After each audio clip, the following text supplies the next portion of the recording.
Halo, Assalamualaikum warahmatullahi wabarakatuh. Terima kasih sudah bergabung kembali di pertemuan ketiga mata kuliah Big Data dan Data Analitik. Di minggu ketiga ini, kita akan membahas bagaimana cara mengkoleksi atau bagaimana cara mengambil data.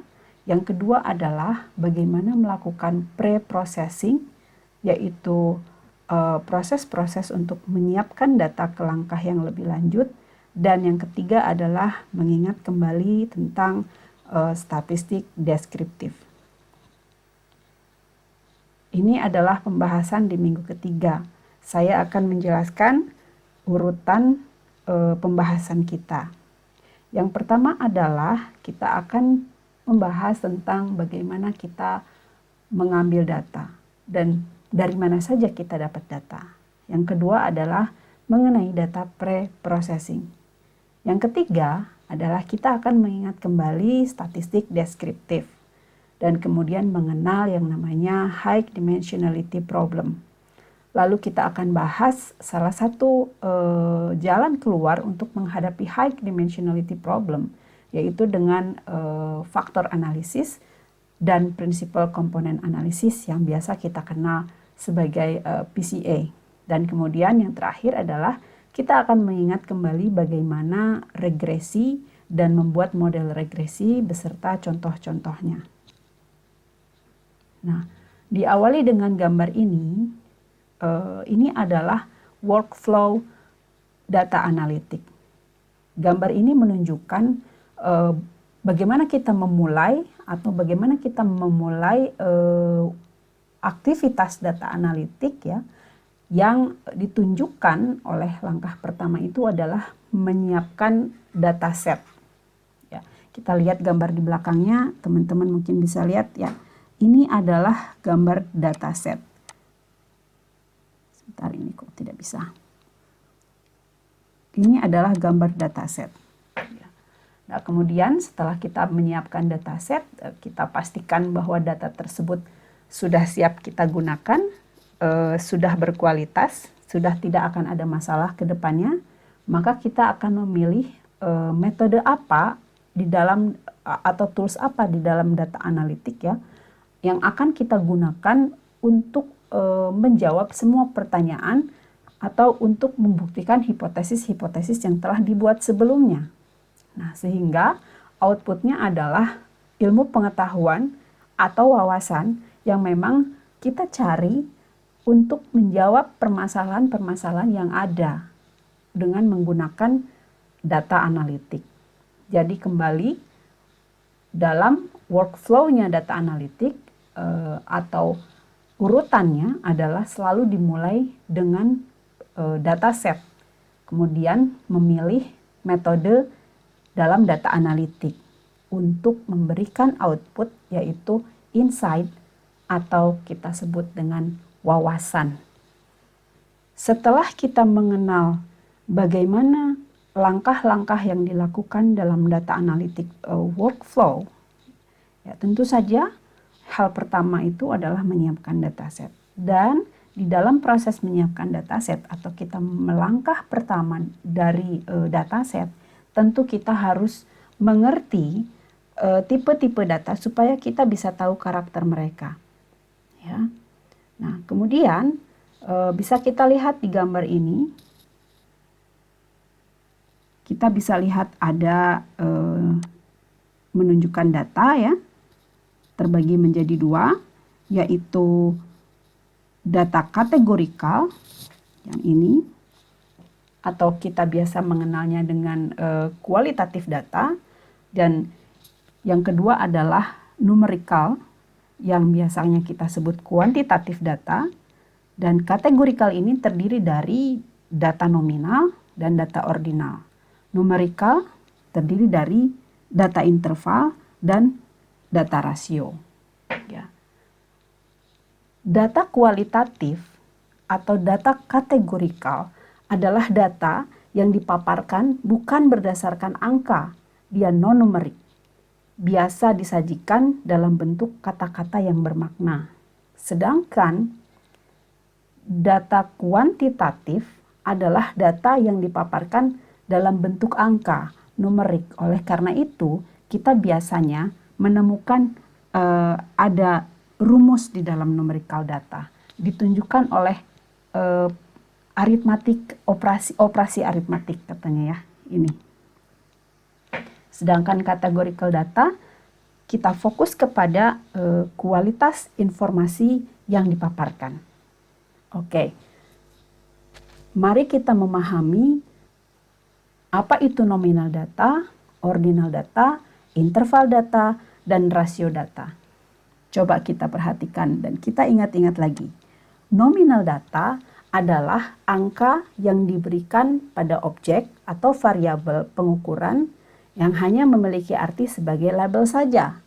Jadi dia asal bisa dibedakan, tetapi dia tidak memiliki tingkatan. Contoh status yaitu tidak menikah, belum menikah, dan menikah. Bercerai atau kita bilangnya apa? Janda atau duda. Jadi nominal data dia hanya berfokus kepada label saja. Jadi asal bisa dibedakan.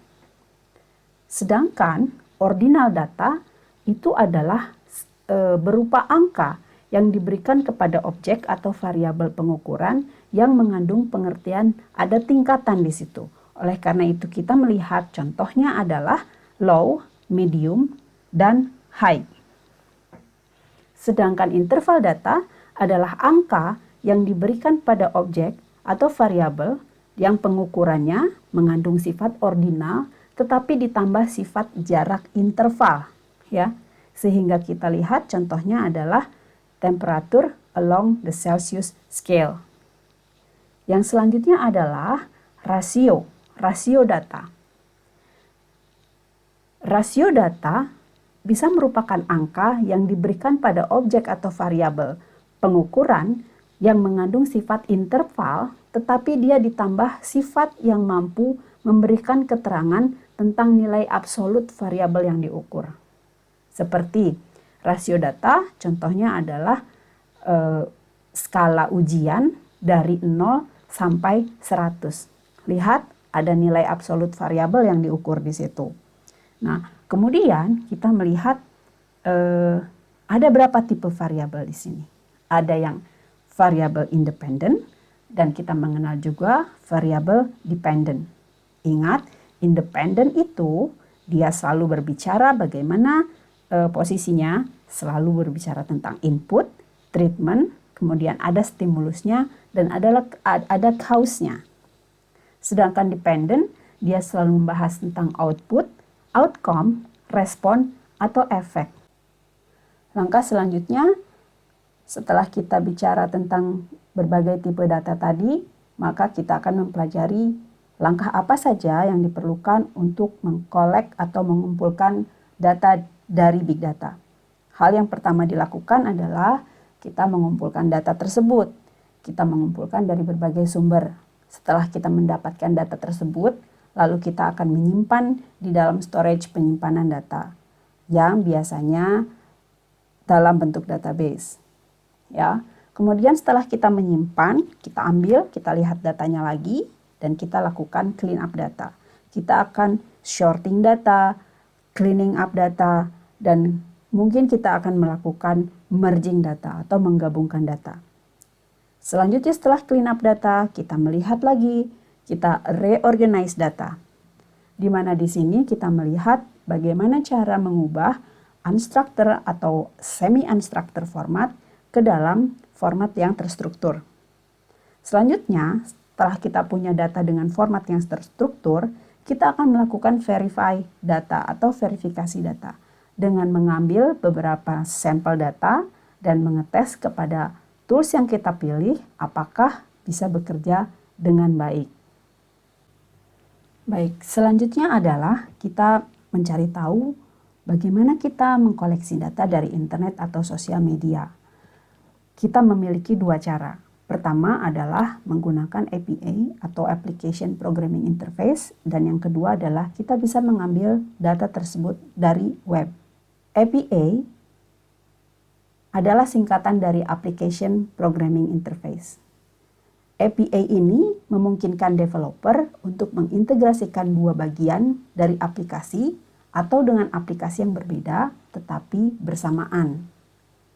Ya, sehingga API ini punya fungsi, protokol, dan alat-alat lainnya atau tools lainnya yang memungkinkan para developer untuk membuat aplikasi.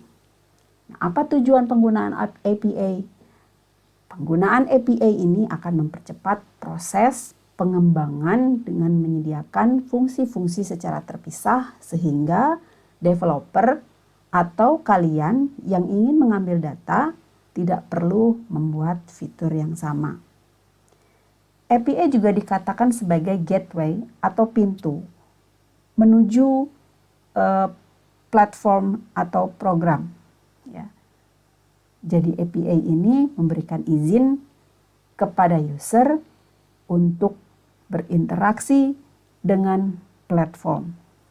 Yang kedua adalah kita mengambil secara langsung informasi atau data dari web dengan cara melakukan scraping atau crawling. Scraping ini merupakan teknik mengumpulkan data pada sebuah website melalui proses ekstraksi informasi. Dia menggunakan Hypertext Transfer Protocol atau HTTP. Scraping ini digunakan secara manual atau menggunakan program otomatis. Nah, tetapi dalam proses mendapatkan datanya, kita perlu mengetahui elemen-elemen dari HTML ataupun XML pada website tersebut. Kemudian nanti kita masukkan ke dalam program yang dibuat untuk mencari data sesuai dengan nama ID atau nama class dari elemen tersebut. Coba kita lihat. Jadi kalau di gambar ini setelah kita mengunjungi website, kemudian kita melakukan scraper, kita akan melihat spesifik data, lihat XML, SQL atau Excel. Excel data ya, data table. Kemudian apa itu web crawling? Crawling di sini merupakan teknik mengumpulkan data dari sebuah website dengan memasukkan URL atau Uniform Resource Locator. Nah, URL ini menjadi acuan untuk mencari semua hyperlink yang ada pada website. Kemudian nanti kita melakukan indexing untuk mencari kata dalam dokumen pada setiap link yang ada. Nah, pada crawling ini menggunakan program yang otomatisasi, dia menggunakan API sebagai jalur komunikasi dalam mendapatkan data. Dengan API, kita dapat mengumpulkan data yang lebih spesifik sesuai dengan link yang tadi kita cari ya, yang tadi kita masukkan. Begitu perbedaannya. Coba kita lihat pada gambar di web crawler di sini ya. Setelah kita mengunjungi semua links, kemudian kita membuat list, kemudian nanti kita indexing dan kemudian kita masukkan ke dalam database. Sekarang kita bahas data processing. Mengapa kita perlu melakukan data preprocessing? Pertama, kita harus sadar bahwa data yang ada atau yang kita temukan itu pada umumnya memiliki banyak noise atau error. Dan kadang-kadang ukurannya besar. Dia dapat merupakan campuran dari berbagai sumber. Sehingga di sini memahami data menjadi sangat penting untuk pre-processing data. Dalam data pre-processing, itu kita menemukan bagaimana menerangkan tipe-tipe proses yang melaksanakan data mentah untuk mempersiapkan proses prosedur yang lainnya. Untuk mentransformasi data ke suatu format yang prosesnya akan lebih mudah dan efektif untuk kebutuhan pemakaian data. Di sini kita harus memperhatikan ukuran dari kualitas data. Yang pertama adalah akurasi, komplit, bahwa data itu komplit. Akurasi adalah keakuratan data, kemudian konsistensi, timelines, believability, interpretability, Dan sebenarnya ada lagi yang ketujuh, yaitu accessibility. Selanjutnya, ada beberapa teknik data pre-processing, ya, atau kita bicara major task in data pre-processing.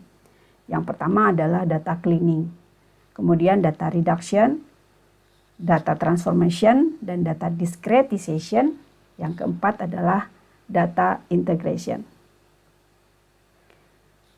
Data cleaning adalah proses untuk membersihkan data. Jadi tekniknya kadang-kadang kita harus memperkecil noise ya atau error, membetulkan data yang tidak konsisten, atau mengisi nilai atribut yang kosong, atau mengidentifikasi dan membuang data yang tidak sesuai. Itu yang kita lakukan dalam data cleaning. Sedangkan dalam data reduction atau selection, di dalamnya kita akan menemukan bahwa data yang ada dalam database, data warehouse, harus diseleksi untuk mendapatkan hasil yang akurat. Tekniknya, kadang-kadang kita akan melakukan dimensionality reduction, jadi pengurangan secara dimension, numerosity reduction, dan data compression. Nah, dalam data transformation, apa yang kita lakukan?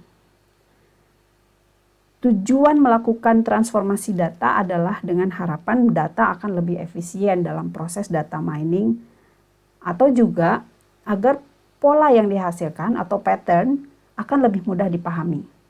Nah, strategi untuk data transformasi biasanya kita akan melakukan smoothing, ya, attribute feature construction, aggregation, normalization, atau discretization. Nah, apa yang kita lakukan pada data integration? Data yang sudah di cleaning kemudian diintegrasikan ke dalam satu database data warehouse. Nah, perlu disadari juga bahwa data dapat bersumber dari beberapa sumber, sehingga dalam mengintegrasikannya, tekniknya biasanya kita melakukan analisis korelasi atau attribute redundancy, atau kita melihat ada duplikasi.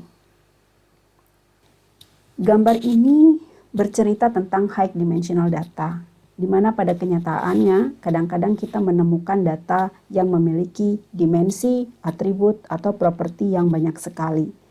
Nah, ini akan menyulitkan kita nanti. Oleh sebab itu dikatakan curse and blessing, ya, di mana dia memiliki high space searching, summarization. Kita juga harus melakukan reduction, ya, pengurangan. Tetapi juga di lain pihak dikatakan sebagai blessing karena dia sangat kaya dengan informasi. Baik, kita masuk ke statistik. Tentunya teman-teman masih mengingat mata kuliah statistik di semester 1. Statistik adalah disiplin ilmu yang membahas tentang pengumpulan, analisis, penyajian data. Di sini kita lihat ada dua tipe statistik. Yang pertama adalah deskriptif statistik dan yang kedua adalah inferensial statistik. Deskriptif statistik merupakan cabang statistik yang menggambarkan properti utama dari suatu set data dengan cara kuantitatif. Biasanya data dirangkum menggunakan alat grafis atau numerik. Maka itu kita hanya membahas median, mean, modus. Yang kedua adalah inferensial statistik. Inferensial statistik juga merupakan cabang statistik yang fokus kepada mempelajari bagaimana kesimpulan mengenai populasi yang bersangkutan dari kumpulan data yang sudah diperoleh. Statistik inferensial berfokus pada bagaimana mengeneralisasikan statistik yang diperoleh dari sampel seakurat mungkin untuk mewakili populasi. Oleh karena itu, kita bicara tentang hipotesis testing. Tetapi di mata kuliah Big Data ini, kita akan belajarnya di area ini dulu, ya, sehingga nanti kita akan melihat median, mean, modus, standar deviasi, varians ya, kuartil, dan range. Dalam deskriptif statistik kita melakukan 3 kegiatan. Yang pertama adalah collect data dengan cara survei. Yang kedua adalah memperlihatkan data atau present data dengan cara menunjukkan tabel ya atau graphs. Yang ketiga adalah characterize data dengan memberikan sampel mean. Nah, kemudian statistik deskriptif dapat membantu menggambarkan hasil pengumpulan data dengan cara memperlihatkan central tendency. Mean merupakan nilai rata-rata yang diperoleh dari pembagian jumlah semua nilai dari anggota populasi dengan jumlah anggota populasi. Sedangkan median adalah titik tengah dari nilai-nilai setelah diurut dari yang terkecil sampai terbesar. Sedangkan mode atau modus adalah nilai pengamatan yang paling sering muncul dari rentetan data yang terkumpul. Modus ini banyak digunakan untuk data nominal. Kemudian kita harus mengenal ada tingkatan analisis dalam statistik. Yang pertama adalah analisis univariat, yaitu analisis dengan satu variabel. Yang kedua adalah analisis bivariat, adalah analisis yang mempelajari hubungan dua variabel. Yang ketiga adalah analisis multivariat, yang mempelajari bagaimana hubungan lebih dari dua variabel secara bersama dengan mengontrol variabel yang lainnya. Selanjutnya adalah Principal Component Analysis atau PCA yang biasa tadi kita sebut beberapa kali di depan pada saat membahas data reduction. Ya. Jadi Principal Component Analysis ini adalah analisis komponen utama dalam bahasa Indonesianya.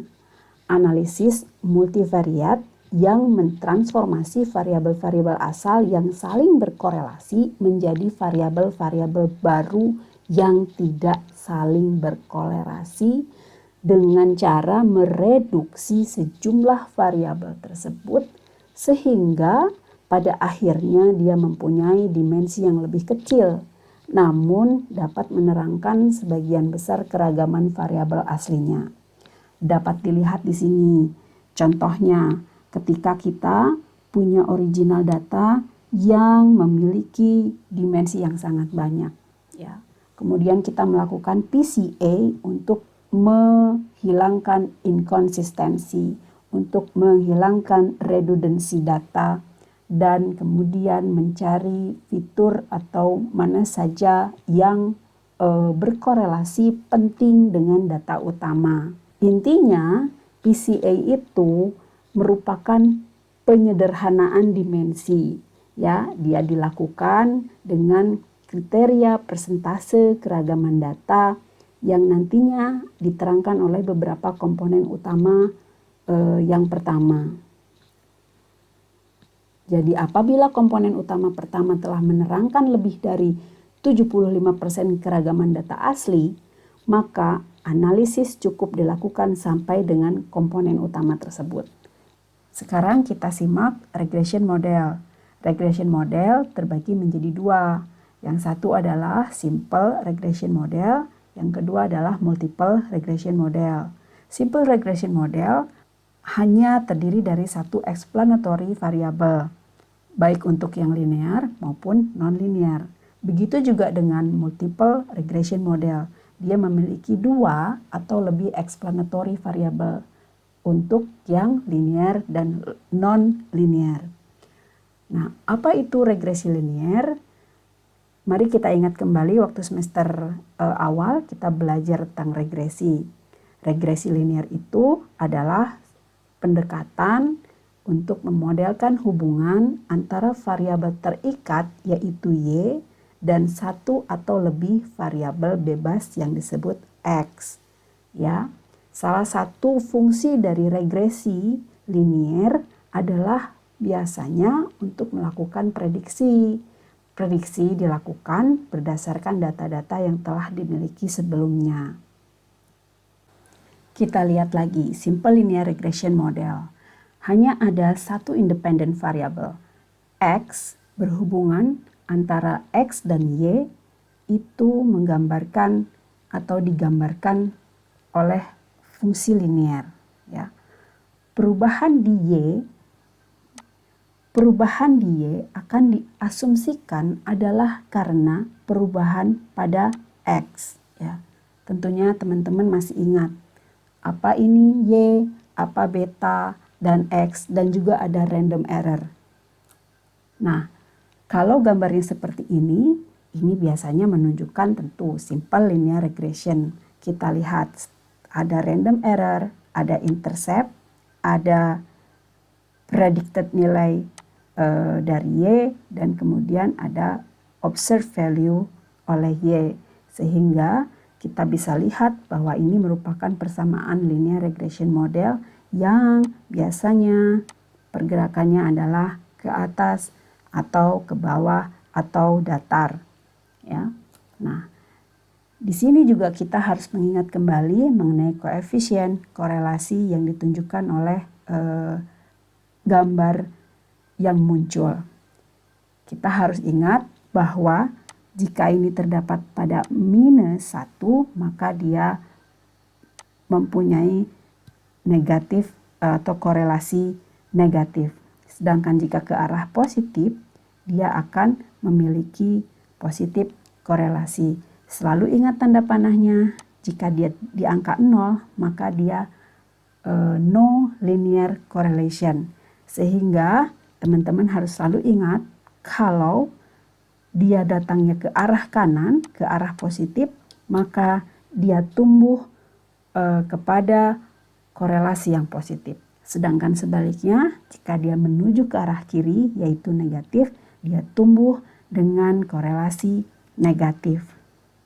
Nah, jika gambarnya seperti ini nanti pada output perhitungan ketika kita mengeluarkan visualisasi hubungan dalam linear regression, maka kita akan melihat jika gambar menunjukkan grafik seperti ini, maka dia memiliki hubungan. Kalau dia ke atas berarti positif, kalau dia ke bawah berarti negatif. Jika gambarnya seperti ini, maka kita akan simpulkan gambar ini datanya non-linear relationship. Sedangkan jika gambar seperti ini dan kita menunjukkan ada batas atas dan batas bawah dan arahnya ke atas, dia strong relationship. Begitu juga sebaliknya. Sedangkan kita lihat persebaran data di gambar ini agak jarang-jarang, maka kita menyebutkannya weak relationship. Nah, sementara kalau kita lihat datanya begitu tersebar seperti ini atau datanya sangat menempel tetapi garisnya adalah ini, ingat garis datar menunjukkan apa? Tidak ada korelasi atau nol, ya. Ingat kembali ya, no linear correlation atau no. Nah, ini adalah jenis-jenis atau tipe-tipe relationship pada linear regression. Nah, sedangkan di sini kita lihat multiple linear regression. Jadi, multiple linear regression membahas tentang relationship secara linear antara satu dependent yaitu Y dan dua atau lebih independent variables yaitu X, ya. Kita ingat-ingat kembali rumusnya seperti ini. Bahwa Y dan beta 0 merupakan intercept atau tingkat kemiringan dan ini adalah population slope dan kemudian ini adalah random error. Kita ingat kembali ke pelajaran statistik. Nah, ini gambarnya multiple linear regression seperti ini. Ada dua model variabel dan ini contohnya, ya. Contohnya adalah bagaimana melihat hubungan antara kesehatan orang dewasa dengan perilaku makan orang tersebut. Nah, selanjutnya kita akan melihat bagaimana membuat prediksi menggunakan linear regression. Yang pertama, kita harus menyiapkan data. Ingat, workflow data analitik adalah data set. Jadi harus disiapkan data preparation. Kemudian yang kedua adalah mengidentifikasi atribut dan level. Setelah itu kita hitung X kuadrat, Y kuadrat, X dikali Y, dan jumlah total untuk menjadi input dari formula linear regression. Kemudian kita kalkulasi, kita masukkan ke dalam slope atau intercept, dan kemudian kita pilih mana yang menjadi konstanta untuk dimasukkan ke dalam formula. Yang kemudian kita akan punya sebuah model linear regression. Lihat contoh, kita punya data. Yang pertama adalah data mengenai tanggal, kemudian rata-rata temperatur kamar, dan produk yang cacat ya atau yang defect.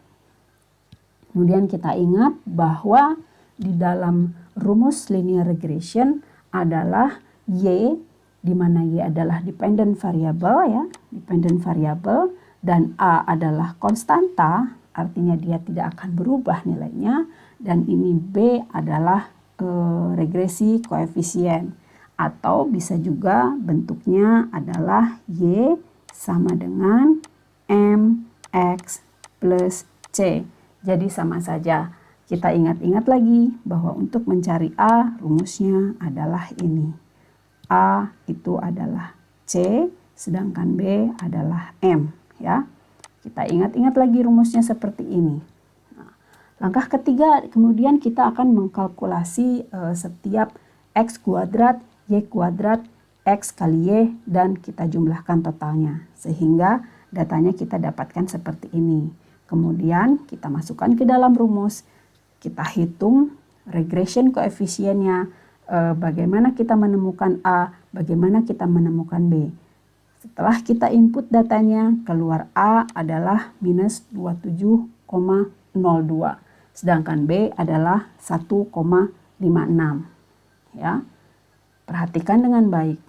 Setelah kita tahu nilai A dan B, maka kita masukkan ke dalam rumus tadi. Y sama dengan A plus BX, kita masukkan nilainya adalah minus 27,02 dan B-nya adalah 1,56. Sehingga apabila kita ingin memprediksi berapa jumlah produksi yang defect ya, yang gagal, jika kita men-set suhu ya yang nantinya kita tentukan X ya untuk di-set pada 30 derajat Celcius. Maka kita dengan memasukkan ke dalam rumus tadi, kita akan tahu bahwa nilainya adalah 19,7. Ini artinya jika kita set suhu pada 30 derajat, maka kita prediksi ada 19 barang atau produksi yang defect.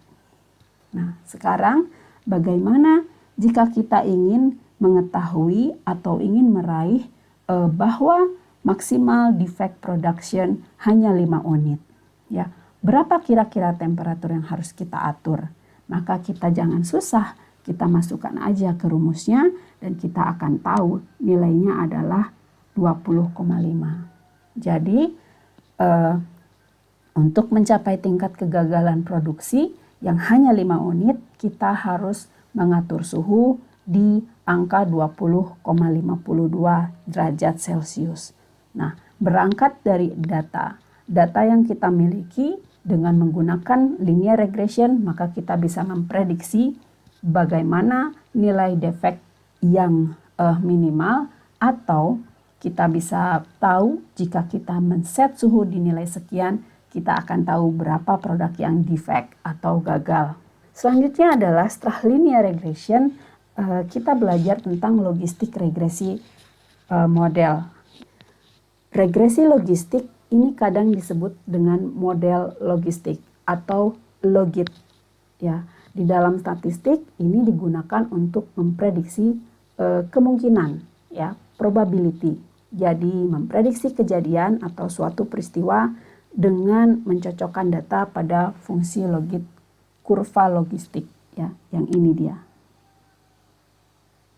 Oke. Titik.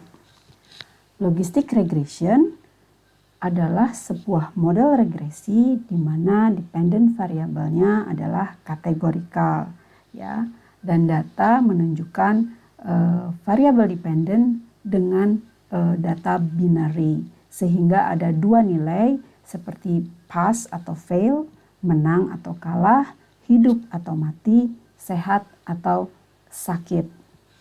Di dalam logistic regression nanti kita akan mengingat lagi ada multinomial logistic regression dan ada regresi biner logit, ya. Multinomial logistic regression ini merupakan perpanjangan dari regresi biner logit dan digunakan ketika variabel dependent penelitiannya adalah 3 atau di atas 3. Sedangkan biner logit digunakan ketika variabel dependent penelitian hanya ada 2. Berikut adalah contoh bagaimana aplikasi logistik regresi. Ya, untuk model binari logistik kita lihat dependent variabelnya. Kalau kita melihat jenis kelamin dia hanya ada 2, laki-laki atau perempuan. Kita lihat data cancer, malignant, not malignant, ya. Kita lihat ada etnis, datanya terbagi hanya 2, ada putih dan tidak putih, ya. Prediktornya macam-macam. Nah, sedangkan di multinomial logistik, lihat dependent variabelnya pasti lebih dari 2, ya. Kita sampai di akhir bahasan untuk minggu ketiga. Minggu ketiga kita akan mulai dengan aktivitas lab, di mana nanti kita akan kenalan dengan Google Colab. Kita akan melihat bagaimana menggunakan Python dan kita akan tes menggunakan kasus regresi di Google Colab secara bersama-sama. Terima kasih, sampai jumpa. Assalamualaikum warahmatullahi wabarakatuh.